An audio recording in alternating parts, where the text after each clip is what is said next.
Hi hello. അപ്പോൾ ഈ show of കാണിക്കുന്നതൊക്കെ എന്തിനാണെന്നറിയാമല്ലോ? ഒന്നിനുമല്ല കേട്ടോ, ഒരു സ്ഥലം വരെ പോവുകയാണേ. അത് എന്താണെന്ന് വെച്ച് കഴിഞ്ഞാൽ മനസ്സിനും നമ്മളുടെ മൈൻഡ് ഫ്രീ ആക്കാൻ എനിക്ക് ഏറ്റവും ഇഷ്ടപ്പെട്ട ഒരു സ്ഥലമാണ് കേട്ടോ.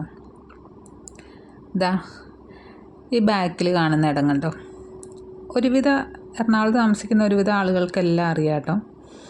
നമ്മളുടെ മൈൻഡിൽ എന്താ പറയുക, ഒരുപാട് പ്രശ്നങ്ങളും വിഷമങ്ങളും സങ്കടങ്ങളും ഒക്കെ ഉള്ളപ്പോൾ നമുക്ക് ഒറ്റയ്ക്ക് പോയിരുന്ന് ഒന്ന് മൈൻഡ് ഫ്രീ ആക്കാൻ പറ്റിയൊരു ഇടമാണ് കേട്ടോ. മൈൻഡ് ഫ്രീ ആക്കാൻ, നമ്മുടെ വിഷമങ്ങളൊക്കെ തുറന്നു പറയാൻ ആരുമില്ലെങ്കിൽ നമുക്ക് ഒറ്റയ്ക്ക് പോയിരുന്ന്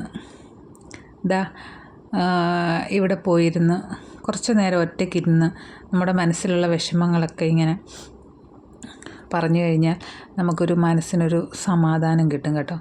അത് എന്താ പറയുക, നല്ല പീസ്ഫുള്ളായിട്ടുള്ള ഒരിടത്ത് അധികം ഒച്ചയോ ബഹളമോ ഒന്നുമില്ലാതെ കുറേ നേരം ഇങ്ങനെ ഇരുന്ന് മനസ്സിലിങ്ങനെ പ്രാർത്ഥനയോടെ ഇരിക്കുമ്പോൾ നമുക്ക് കിട്ടുന്നൊരു സമാധാനം അത് ഭയങ്കര വലുതാണ് കേട്ടോ.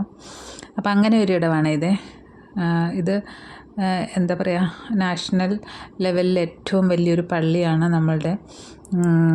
എനിക്കതിനെപ്പറ്റി ചരിത്രങ്ങളൊന്നും പറയാൻ എനിക്കറിയില്ല, പക്ഷേ എന്നാലും ഒരുവിധ ആളുകളെല്ലാം അറിയപ്പെടുന്നത്. ഞാൻ ഈ ഒരു മൂലയുള്ള സ്ഥലം കണ്ട് അവിടേക്കാണ് ഞാൻ പോകുന്നത് കേട്ടോ. അവിടെ ആകുമ്പോൾ ഒച്ചപ്പാട് ബഹളം ഒന്നുമില്ല. അവിടെ പോയി ഇങ്ങനെ സമാധാനത്തോടെ ഇരിക്കുക, കുറേ നേരം പ്രാർത്ഥിക്കുക. അതിനുശേഷം നമ്മുടെ മനസ്സിൻ്റെ ഭാരങ്ങളെല്ലാം ഇറങ്ങിക്കഴിയുമ്പോൾ നമ്മൾ ഇറങ്ങി പോരുക. ഇത്രയേ ഉള്ളൂ. അപ്പോൾ ഈ പള്ളിയിൽ പോയിട്ടില്ലാത്തവരൊക്കെ ഒന്ന് പോകണം കേട്ടോ. ഒരു ഭയങ്കര സമാധാനവും ഒക്കെ കിട്ടും അവിടെ ചെന്ന് കഴിഞ്ഞാൽ. അപ്പോൾ ഇന്നത്തെ വീഡിയോ ഇത്രയേ ഉള്ളൂ. ഇഷ്ടപ്പെട്ടാൽ ഒന്ന് ലൈക്ക് ചെയ്യുക.